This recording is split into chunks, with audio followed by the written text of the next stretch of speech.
Seguimos en este episodio en el marco del 8 de marzo.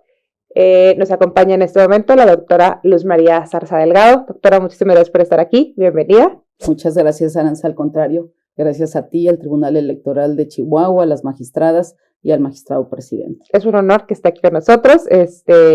Y platicábamos ahorita con la maestra Aide Macedo y creo que dentro de todo lo relevante del 8 de marzo es que cada uno lo pensamos diferente, cada uno lo vivimos diferente, y por eso hoy me gustaría más o menos, que se nos platicara de su trayectoria, de cómo ha vivido usted. A lo mejor, yo siempre he sido como muy enfática en que las mujeres tenemos esta barrera de un sistema diseñado por hombres y para hombres, cómo incursionamos en este sistema, y ir caminando a lo mejor en ese sentido. Claro que sí, con todo gusto. Pues yo soy una mujer mexicana.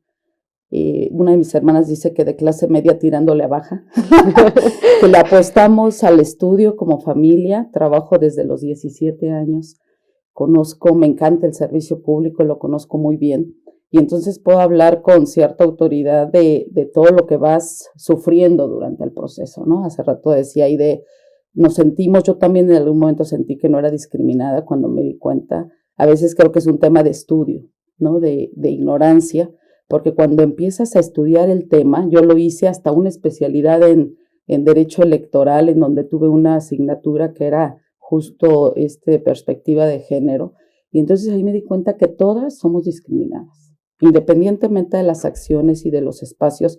Pues la ley no nos contempla, la ley está hecha por hombres, para hombres, con un modelo de hombre, ¿no? Los espacios públicos, todas las prácticas son como tú bien dices. Entramos como con calzador a los espacios públicos cuando estábamos destinadas al espacio privado. Entonces ha sido un enorme esfuerzo ir incursionando al espacio público, pero incursionamos con un desgaste enorme. Hace rato también decían 2 o 3 trabajos. El desgaste es bárbaro porque es un espacio que no nos contempló a nosotros, y que está todo diseñado para ellos en horarios, en prácticas, en actividades, en normas, y entonces nosotras no estamos ahí, ¿no? Y tenemos que sobrevivir con eso, y eso nos desgasta. Yo siempre digo que no sé cómo va a ser un mundo en un futuro cercano con más del 50% de la población, porque somos como el 53%, creo, cansadas, enfermas, desgastadas. Eso no le ayuda a ningún mundo.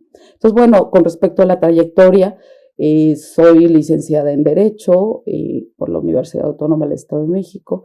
Me voy en el 92 a la UNAM, ¿no? Le tengo un enorme cariño también a la UNAM, y ahí me he hecho del 92 casi 8 años en todo el posgrado, en especialidad, maestría y doctorado. Me graduó de doctora en Derecho en el 2000, o sea, tengo más de 26 años de siendo doctora en Derecho, una de las primeras en mi estado. Trabajé, repito, desde los 17 años, y entonces fui ascendiendo y fui magistrada del contencioso administrativo, magistrada electoral. Me tocó ser la primera consejera jurídica del gobierno del Estado de México. Me tocó ser la primera directora jurídica de Pemex. Y me tocó entre comillas, porque pues todo se le iba a decir, no creo que la tocó. Justo se le iba a decir, creo que no es como que nos tocó o como que le tocará, ¿no? Hay muchísimo trabajo, no nada más individual, sino de una familia, ¿no? Cuando tienes hija y tiene que vivir esas ausencias, esos desgastes, y tiene que sumarse, que es también lo que decimos, no hay un hombre que haya en algún momento tenido que decidir voy a suspender mi vida profesional por mis hijos, ¿no? O sí, no puedo, es mucho desgaste en mi casa y mi trabajo, y entonces tengo que suspender. Y entonces cuando eso sucede, cuando algo que tú vives, lo inviertes o haces el ejercicio de ver cómo lo vive un hombre, y si no es igual, entonces hay discriminación. Entonces, si un hombre no se ha visto en una situación de decir, ya no puedo, y voy a tener que decidir entre mi vida personal y mi vida profesional, y eso creo que hasta ahorita difícilmente, a lo mejor, como lo decía también ayer, habrá una excepción de alguno que diga, yo sí lo viví. Bueno, esas excepciones no son representativas o no tienen que contaminar, son importantes, por supuesto, no debería de existir para nadie, pero no debe de contaminar el hecho de que las mujeres sí, en una enorme mayoría lo vivimos. Y entonces, mientras eso suceda, pues seguimos siendo seguimos viviendo en un escenario de discriminación. Entonces, fui candidata a ministra de la Suprema Corte de Justicia de la Nación. Recientemente participé también en la designación del fiscal general de la República, de la fiscal, en una terna de mujeres que envió la presidenta de la República, y tuve también la oportunidad y la maravillosa experiencia de estar en la terna. Entonces, pues sí, son muchos años de trabajo y de experiencia. Muchísimos, y muchísimos lugares en los que volvemos a lo mismo, difícilmente los piensan para mujeres. Creo que hay un pensamiento colectivo de decir, es que la mujer es la secretaria, la mujer es la que toma la llamada y es la que pasa a la persona. Cuando yo fui magistrada electoral fue muy interesante, porque tenía una secretaria de acuerdos, tenía una secretarias proyectistas, y en los gafetes les ponían secretario, ¿no? El único gafete que tenían con la denominación secretaria era la secretaria mecanógrafa. Y era impresionante que por más que insistíamos y alegamos, no querían cambiarle a secretaria proyectista. Entonces era secretario proyectista Lupita, ¿no?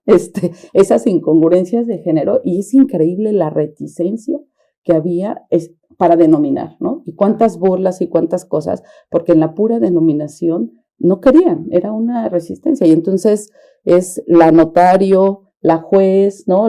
Cuando es la notaria, la jueza, la perita, se oye rarito y lo que quieras y nos da risa, pero es la perita, porque el uno en estos temas es visibilizar, es denominarla. Entonces, es muy lamentable que de pronto, y claro que te dicen que la academia, la Real Academia de la Lengua Española no lo tiene, pues no, porque es otro producto masculino diseñado por hombres que no contempló en su momento mujeres. Eso no significa que tengamos que mantenernos así, sino que hay que rediseñar y hay que modificar. Claro, exacto. ¿Y cómo ha sido este transitar de una vida pública, desde la academia, desde el estudio? Comentaba ahorita de que también maternando.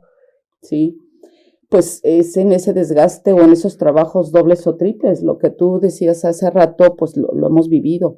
Yo me acuerdo, había una práctica, espero cada vez que se esté radicando más, que yo estaba en un pleno, la única mujer, y entonces discutiendo algún tema, en algún momento decían, vamos a platicar en una comida, ¿no? Vamos a seguirle en la comida, vámonos a comer. Y entonces yo empezaba a mandar y mandar mensajes. Me acuerdo que uno de mis compañeros me decía, me choca que empieces a mandar mensajes. Le digo, si los vieras, no voy a ir a comer, les dejé comida en el refrigerador, ¿quién va a ir a cuidar a mi hija ahorita, no? Hasta que empecé a tener el valor, y no solo yo, sino después me platicaron otras mujeres, de decir, perdón, pero no vamos a ir a comer, ¿no? Si quieren retomamos la reunión a las 6 de la tarde, necesitamos ir a atender cosas. Por ejemplo, me acuerdo que una regidora, creo, me platicó que ella lo hacía no porque tuviera una hija pequeña, sino porque al contrario, ya se habían ido sus hijos y estaba sola con su marido. Y entonces decía, mi marido me espera a comer, ¿no? Comemos los dos juntos, y yo no le voy a decir ahorita por temas de trabajo, vamos a ir a comer con los compañeros y a dejarlo. Entonces, eso lo he visto mucho. Nos cuesta mucho a las mujeres hacer valer nuestra condición. Trabajamos como hombres, con las prácticas de los hombres, y sentimos que hasta nos devalúa o que nos vemos mal si de pronto decimos, oye, no, yo tengo que ir a cuidar a mi hija. Oye, no, ¿qué crees? Estoy maternando o estoy lactando, ¿no? Y entonces necesito irme en este momento. O la hora de la comida es con mi familia, lo siento, no puedo ir, ¿no? O en la noche, ¿no?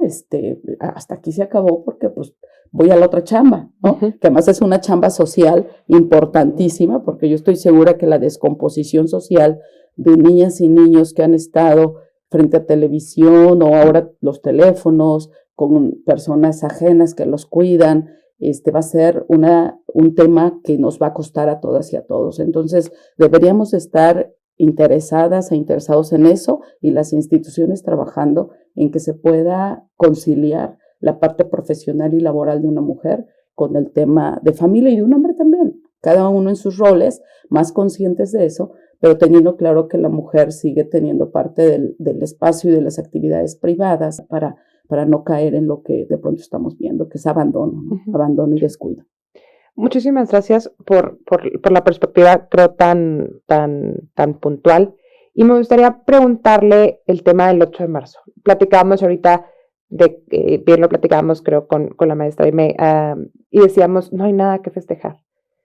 ¿Usted qué piensa de todo este tema del 8 de marzo? Lo mismo, Lo mismo. Yo creo que mientras el número de feminicidios y de desapariciones no baje, no tenemos absolutamente nada que celebrar ni que festejar.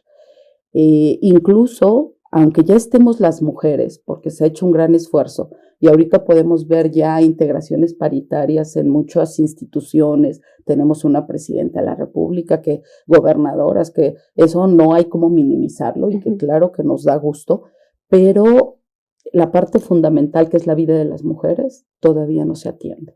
El rediseño de las instituciones, o sea, cuando ya estamos, ¿qué sigue?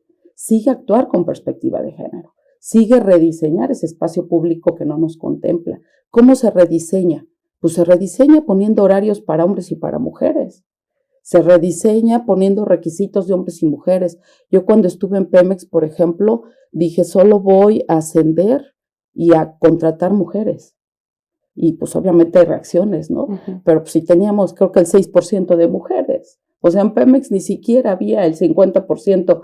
En otras instituciones ya están las mujeres adentro, nada más que todavía no están en la toma de decisiones, ¿no? Ya hay que subir, pero en Pemex ni siquiera estaban en presencia.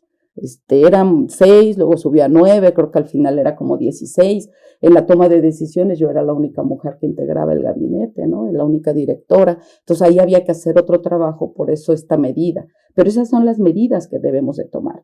Las funciones de las mujeres ahora de manera paritaria no deben ser sencillas porque el ambiente sigue muy similar, pero no son para la foto, no son para seguir buscando un crecimiento en nuestra carrera profesional o política, son para ayudar a otras mujeres, para rediseñar los espacios y para actuar con perspectiva de género. La perspectiva de género es que cuando tienes una discriminación, que yo creo que ya es innegable que hay una discriminación de las mujeres, porque luego todavía hay quien quiere regresar a la discusión y decir, no es cierto, no, ya están, ahora los discriminados somos los hombres. Eso es gravísimo, que digan eso. Hay quien dice, es que yo conozco un hombre que lo golpea. Esos argumentos y esas nunca se van a comparar con las estadísticas de los feminicidios, ¿no? Obviamente nadie debe ser discriminado ni nada, ¿no? Y hablamos de estadísticas atendiendo a que es la punta del iceberg, porque cuántas estadísticas hay que no vemos, o sea, cuántos números hay que no tenemos. Claro, no, y cuando tú ves un feminicidio, como siempre yo digo, no es que se haya parado a la persona a decir, hoy voy a matar a mi mujer. O sea, hubo un infierno de por medio. Sí, y un infierno no es para la mujer, también para el hombre y para los hijos. Estamos viviendo un escenario en donde ya hay una cantidad bárbara de hogares donde los niños y las niñas vieron al papá matar a la mamá. Eso no puede estar bien o no puede salir bien en ningún lado. Eso como sociedad ya nos descompuso. Económicamente, lo decía también en la plática, los países desarrollados que les va bien económicamente es porque hace mucho que trabajaron temas de legalidad y de equidad o de igualdad de género. Entonces, eso es carísimo, la corrupción es carísima, la discriminación es carísima, o sea, no es un tema romántico de derechos humanos es un tema súper práctico económico, donde si queremos crecer como sociedad y tener mejores condiciones, hay que trabajar en eso. Entonces, la perspectiva de género, porque luego pienso que vamos avanzando y luego pregunto en algunos escenarios si no entienden o no saben qué es la perspectiva de género, o hay quien muy rápido brincamos cuando tenemos que estar años en ello. La perspectiva de género es, tienes discriminación, o sea, están acá los hombres y acá las mujeres. Y entonces, los que somos abogadas y abogados lo entendemos muy fácil cuando lo comparamos con el derecho social, con el derecho laboral o el derecho agrario. El patrón y el trabajador están en desigualdad. ¿Qué hace el derecho? Y el derecho social en este caso, pues le da más prerrogativas al trabajador para buscar una ficción de igualdad y tratar de ponerlo al mismo nivel, ¿no? Pues exactamente, la perspectiva de género es exactamente eso. El hombre está aquí, la mujer está acá. ¿Qué hace la perspectiva de género? Dale y dale y dale a la mujer para que haya una igualdad. Y entonces podamos estar en otro escenario. La ventaja de la perspectiva es que es temporal. Es solo en lo que cambia el modelo cultural. En algún momento ya no va a ser necesario, las cuotas de género, ya no van a ser necesarias muchas acciones afirmativas. Y entonces desaparecen, y entonces ahí sí podremos hablar de la capacidad y de cosas que se quieren decir ahorita que no aplican. Entonces hay que aplicar, hay que entender qué es la perspectiva de género y como yo lo digo muchas veces, es si tú vas a contratar a un hombre y a una mujer, dale prioridad a la mujer o no le pongas los mismos requisitos. Si tú pides maestría, lo más seguro es que la mujer no la tenga. ¿Por qué? Porque se fue a tener hijos, porque el escenario es mucho más complicado, entonces tú tienes que ajustar con perspectiva de género en ese sentido. Si vas a sancionar, bueno, en los temas de prisión, las penas deberían ser distintas. Cuando un hombre va a la cárcel, es súper distinto cuando va una mujer. Cuando un hombre va a la cárcel, las mujeres van y lo ven, le llevan comida, hay filas y filas. Cuando sale, lo está esperando, la familia lo reciben. Una mujer cuando va a la cárcel se desintegra a la familia. No tiene visitas, sale y no hay nadie. Sus hijos y sus hijas se perdieron, ¿no? Entonces, debería de haber una aplicación de penas con perspectiva de género, en donde en el momento en que ves una mujer, empiezas a hacer un trato completamente distinto, seguramente favorable. Se dicen, ¿es que es discriminatorio? Sí, es discriminación positiva, para equilibrar y para ayudar en este proceso cultural que necesitamos. Entonces, el 8 de marzo sirve para recordar primero lo fuerte que somos, por la cantidad que somos, porque a mí me gusta mucho ir a las marchas. Siempre son muy, muy enriquecedoras de ver que somos muchas, que están alegres, que están cantando, que están hablando, nada de quedarse calladas, ni están los letreros, están las frases, van con sus hijas, hay unas bien chiquitas, van también cada vez más caballeros, más hombres jóvenes que dicen, vengo por mi hermana, vengo, ¿no? Hay una fuerza social, una energía tan positiva, tan linda, ¿no? Y yo estoy casi segura que bloque negro ni siquiera son esas activistas, ni víctimas, ni nada, ¿no? Entonces, esa energía, recordarnos el 8 de marzo, recordarnos que somos muchas, que somos fuertes, que no estamos solas, pero también que hay mucho que hacer todavía, hasta que deje de haber muertas por este tema, feminicidios, violencia. Eso es lo que tenemos cada 8 de marzo, recordar, hasta como decía Aide, un día ya no haya necesidad. ¿Y usted cómo nos podría explicar o cómo nos podría poner en contexto del tema en la razón de género? O sea, ¿cuál sería a lo mejor su forma de explicar porque digo, creo justo como lo veíamos todavía mucha resistencia a decir, no, es que no es un tema de género, o sea, si somos iguales y no le pasó porque es mujer. ¿Cómo? Mira, eso es lo que yo te digo que es un tema de ignorancia, porque está súper documentado y cuando lo estudias, que tienes que reconocer que las condiciones, sobre todo en el espacio público y en el espacio privado también, porque es solo nuestro, que no hay esa igualdad. Y entonces automáticamente te vas al tema de género, a la razón de género. Entendida, yo entiendo y estudié el género hombre-mujer, ¿no? Como ese tema donde tienes que transitar en una perspectiva de género y en un razonamiento de género y en estar aplicando todo el tiempo el género para poder llegar a la igualdad sustantiva y material, ¿no? Entonces, no hay forma que ahorita digan, y peor que lo digamos las mujeres, porque hay muchas mujeres, desafortunadamente, que dicen, no, yo no quiero un trato diferenciado, ¿no? Yo soy igual que los hombres. Eso no ayuda en nada al proceso y pienso que sigue siendo este desconocimiento o el no tener esa conciencia de lo que impactan tus palabras. Antes se decía, ponte los lentes de género, ¿no? Uh-huh. Es nada más poner atención. Yo una vez fui a un evento en la Ciudad de México, en el Teatro de la Ciudad, que era un tema algo así como las publivíboras o algo así se llamaba, y era una organización que premiaba a los comerciales de televisión más misóginos. Y hacían una entrega de Óscares y había artistas, era muy interesante. Y entonces hacían su alfombra roja, todo, y a la hora de entregar el premio, proyectaban el comercial, y a mí me llamaba muchísimo la atención, porque yo no lo había visto misógino. O sea, estamos tan acostumbrados uh-huh. y empezamos entonces a creernos que las cosas van mejor, que no es cierto y yo no lo sufro. Y entonces veías el comercial de detergente, pues puras mujeres con la lavadora y el detergente. Está fomentando roles. Uh-huh. Veías el comercial de los cerillos y entonces la chica, que además me acuerdo que era una artista muy guapa, venía a anunciar los cerillos y en eso se cerraban las puertas automáticas de cristal y la dejaban sin vestido. Y entonces en ropa interior anunciaba, ¿no? Estás objetos, como objeto sexual a la mujer. Había uno chistosísimo de una cerveza que nacía un niño y en el quirófano todos gritaban, ¡es niño! Y luego estaba todo el hospital gritando, ¡es niño! Y luego veías una multitud enorme gritando, ¡es niño! ¿No?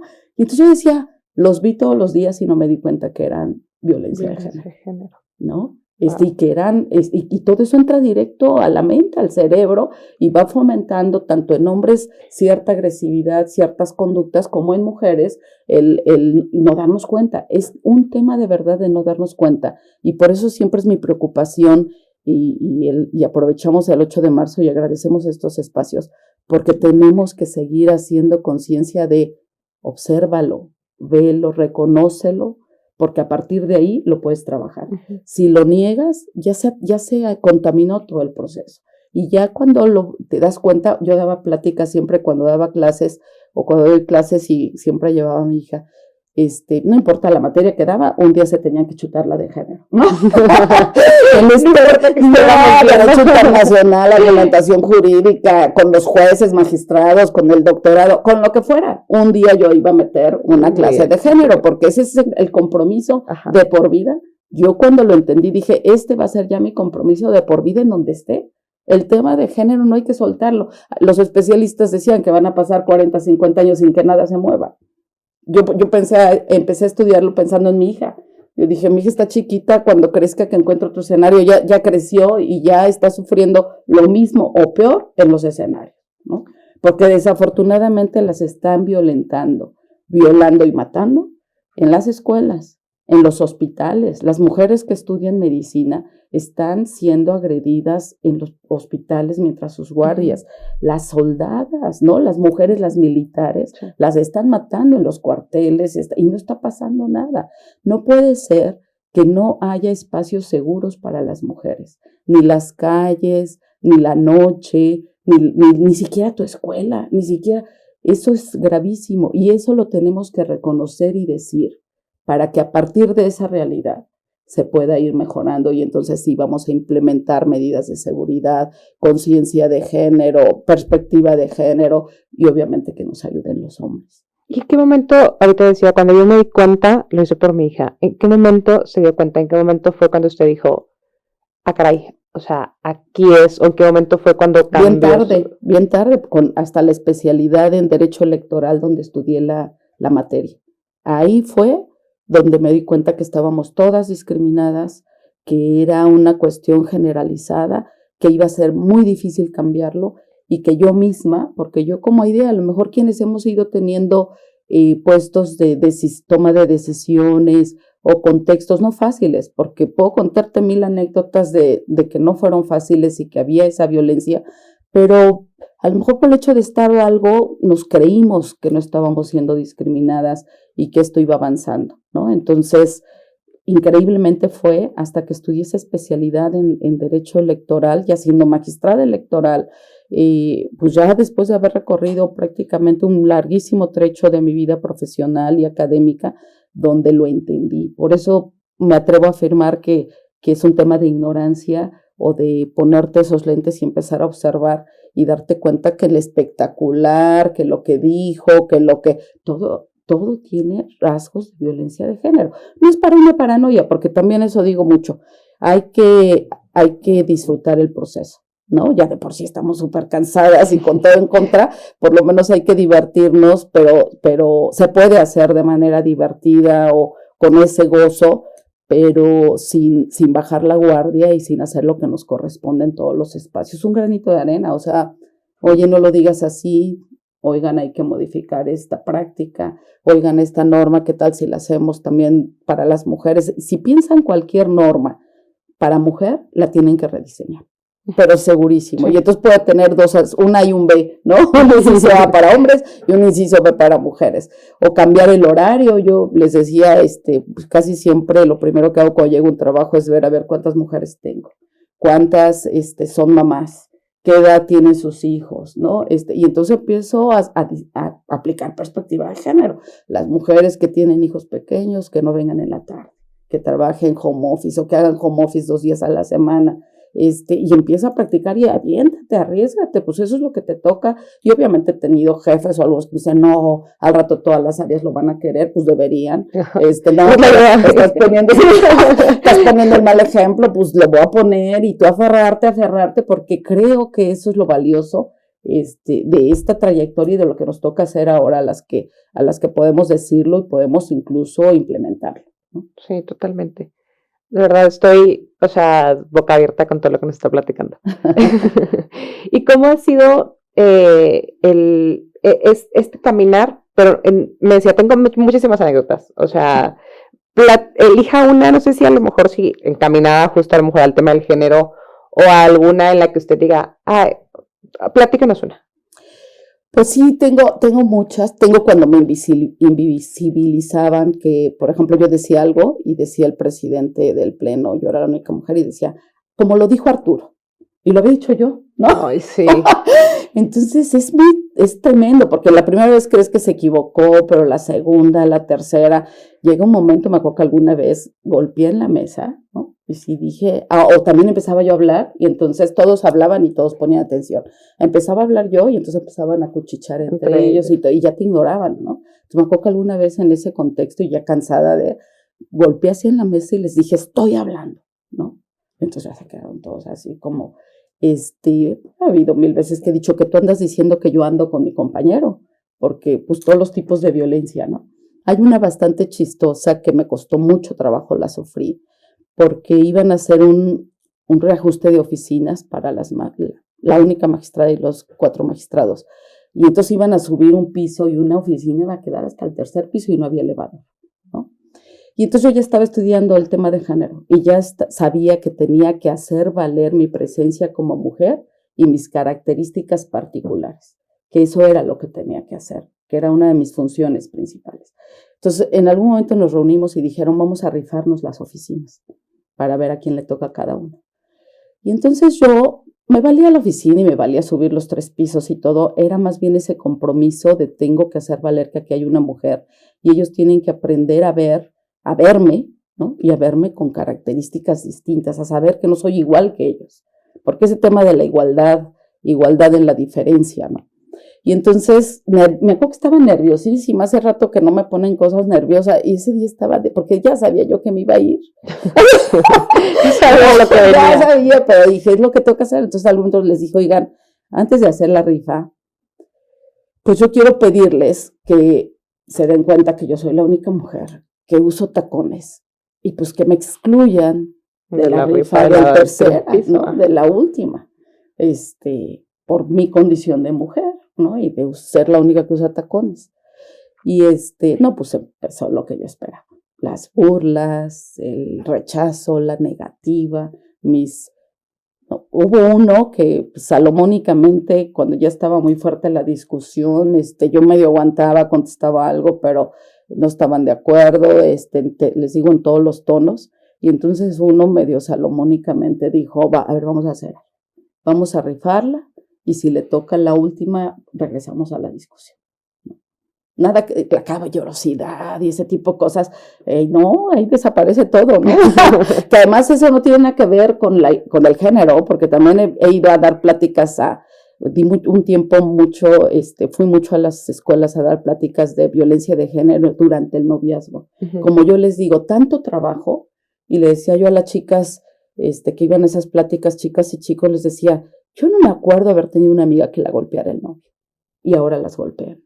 Es increíble, tanto trabajo, tanto esforzarnos, y parece que en lugar de avanzar, retrocedemos. Uh-huh. Algo está muy mal en eso, ¿no?